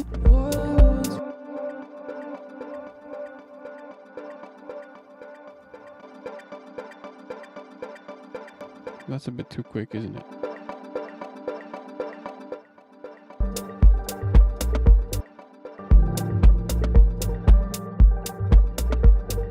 That's the groove, maybe. Down. Dáselo. Arturia's LX24 was free recently. Maybe it takes less CPU. I use it all the time. Yeah, I love the Lexicon reverb, especially for small room percussion. It's great. Tassilo Winter says, "Good evening, Zahand.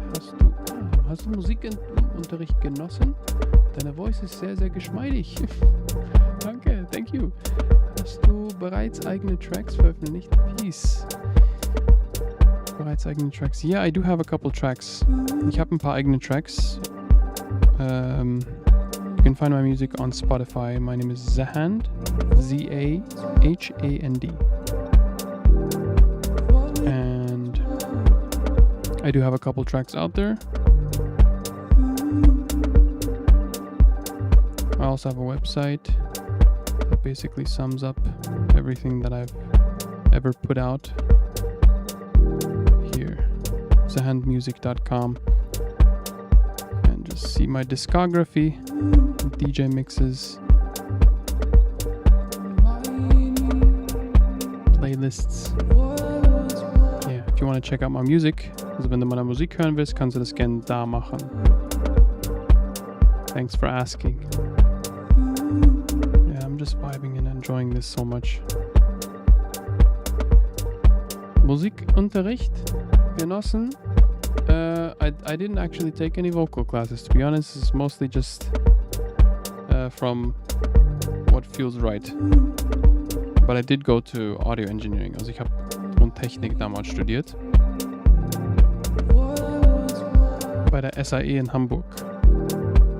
School of Audio Engineers in Hamburg. I'd say if you want to go to music school, definitely be prepared to pay a bit more, since most of it is private. And if you do go there, use the time, every single second of it, for studio time. Get to know people who think similarly to you, because that's the most important and most valuable thing about music school, the people. It's not the actual knowledge itself. Knowledge is everywhere. You can find the knowledge on YouTube easily. Even people at the university, I'd see them on the workstations watching YouTube videos. The knowledge is abundant, it's out there. But the connections and the environment, the atmosphere is not. Well, it is, but it's different than just, learning from home.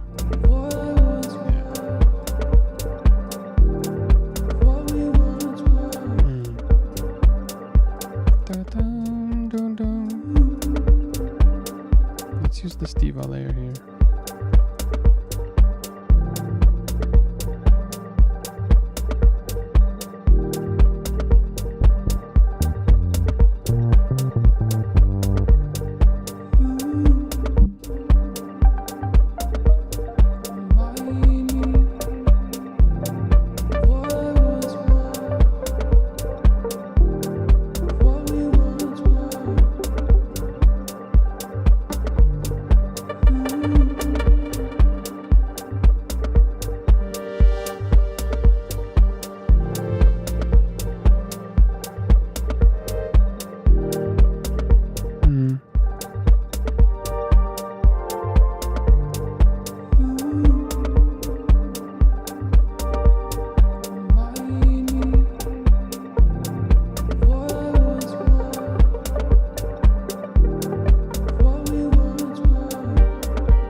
Glasgow, interesting.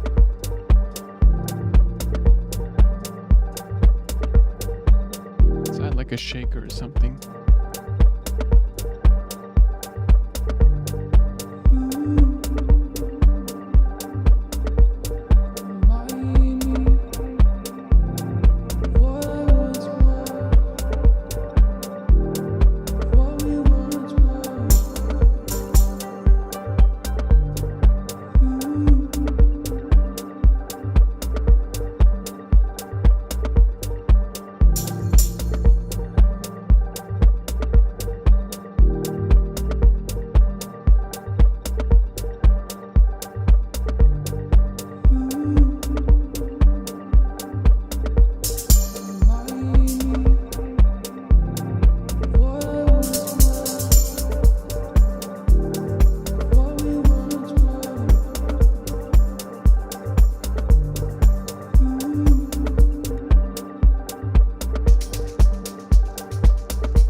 And flatten this really quick. Check out.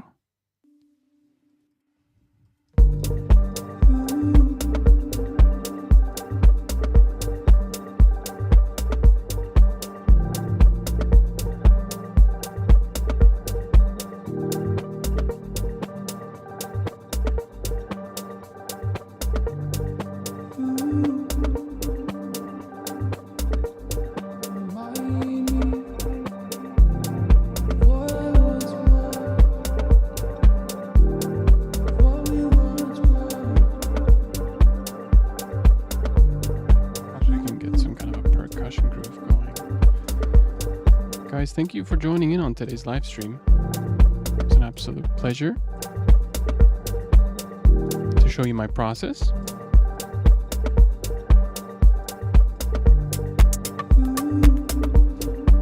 I'm going to be investing as much time as I possibly can into these live streams. So every Sunday is going to be live stream day. Mainly also because there's somebody at home to watch my mom. In her current state, I wouldn't want to leave her alone. She's going to be going to rehab next Tuesday for a while. I don't know how long specifically. But I think in that time, I'm going to have more time to work on the Sinai sound packs and to finish it. Sinai. The drums are finished, the top loops.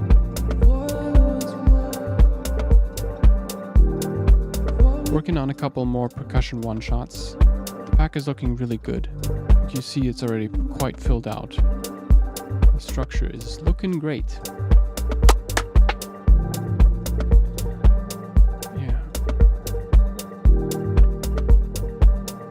That's my current plan. I think it's gonna take a bit of a while. It's been postponed because of the personal matters. but I'll keep you updated. And as you know, when the energy is right, because I'm in a more mellow state at the moment, and I feel like I, in that state, like to just let loose and do these live streams. But like when the energy's right and it's a bit more uplifting, then I'll record a YouTube video, but I'll keep most of it spontaneous. Just see how the flow flows, yeah?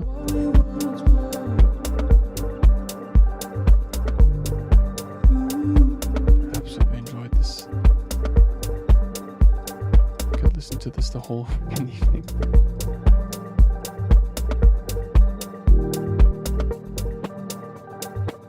Is there a video coming sometime where you show us your workflow and idea generation for your packs? It'd be interesting to see how you come up with these ideas for stream. Yeah, the Sinai sound pack, for example, started off with just... it starts so randomly.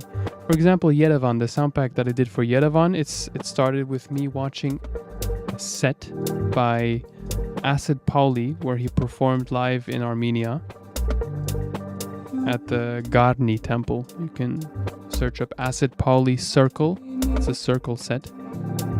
I was like, man, this is dope. Let me create an Armenian inspired sound pack. What's the capital of Armenia? Yerevan. Okay, let's call it Yerevan. And then from there I just start projects like I did today and see if I can incorporate the sound that I want, that I have in my mind, into the project. For that particular pack, Yerevan, for example, I was really inspired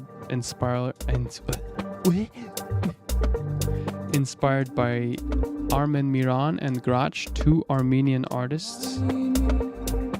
Grach and Armen Miran. Their sound I used as mainly the reference for the pack. Sinai is inspired by Saudi Arabia. I wanted to have some more the peninsula, Sinai. I just wanted to incorporate some kind of Arabic vocals into a pack. More detailed percussion. More Phrygian melodies like Phrygian, harmonic minor, melodic minor, Dorian.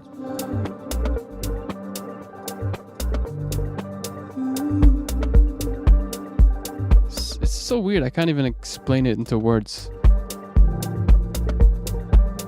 It's just like, pop, idea, okay, let's start. See what comes out. It's never like, oh, I'm gonna write down exactly how many this and that sound. Like sometimes it is that way. Azad, I was a bit more planned, for example. But I feel more comfortable with just flowing and going with what flows. Afro, I was inspired by Keine Musik, their style, so I went for Afro pack. African vocals, Cameroonese vocals, to be specific. Tulum, I was inspired by, the, how do you call it? Day Zero Festival by, what was his name? Damien Lazarus. Yeah, I just listened to a few tracks and I was inspired to create a sound similar to that. It's always weird. It's like, it just comes to me.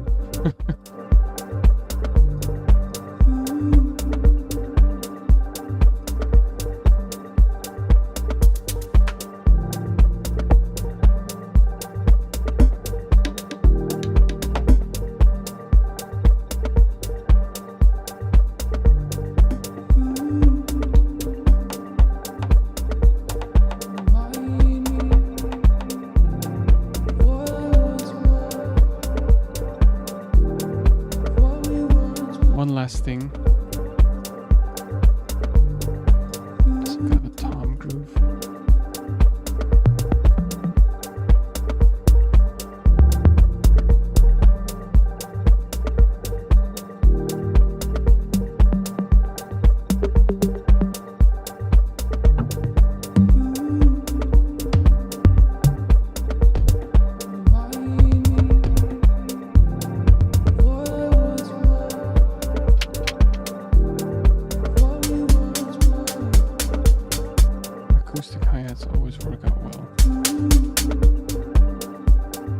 background.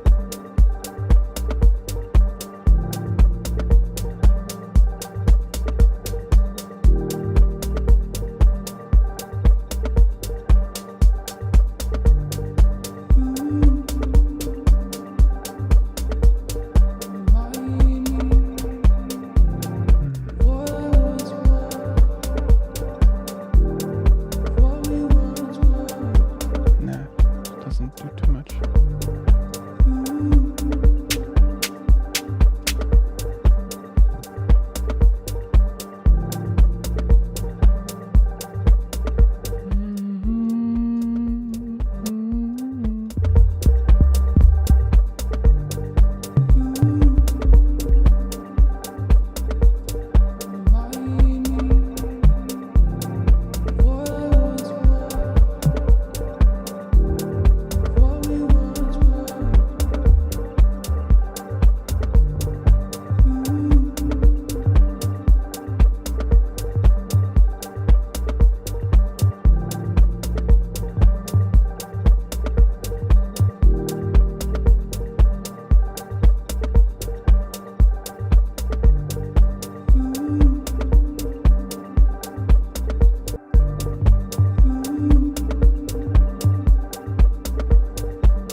So the tom plays in between the kick and the bass.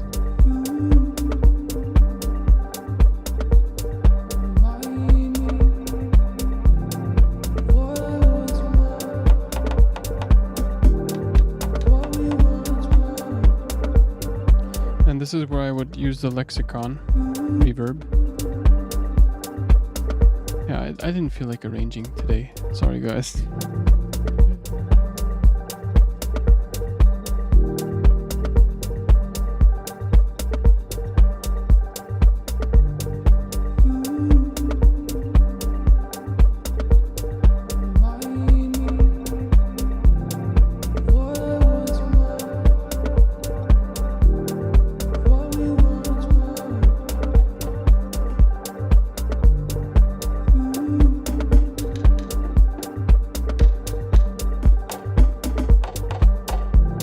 Look at the reverb, sounds really good.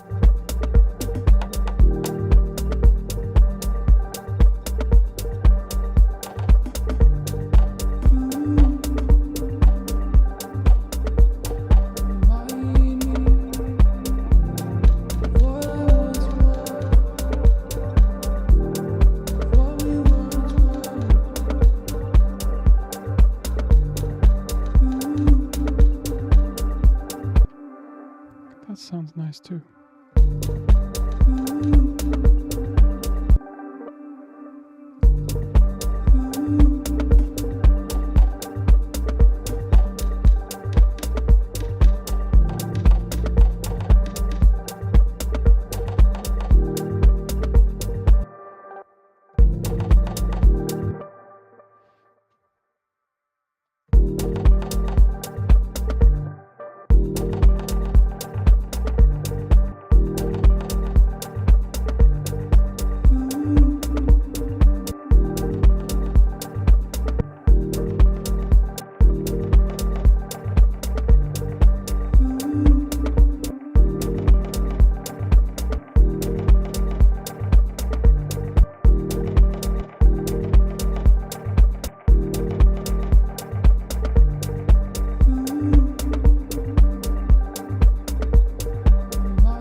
Anyway, guys, thank you so much again for joining in on today's live stream.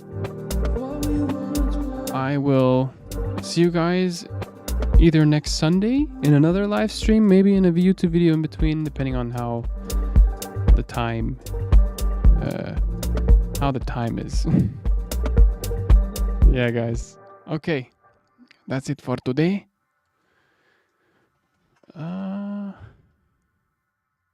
I'll just leave a couple seconds of buffer for the end. Yeah, 2-hour mark. I just reached the 2-hour mark. I promised that I won't be streaming longer than that. So thank you again. Thank you, guys. Merci. I'll see you soon. Bye-bye.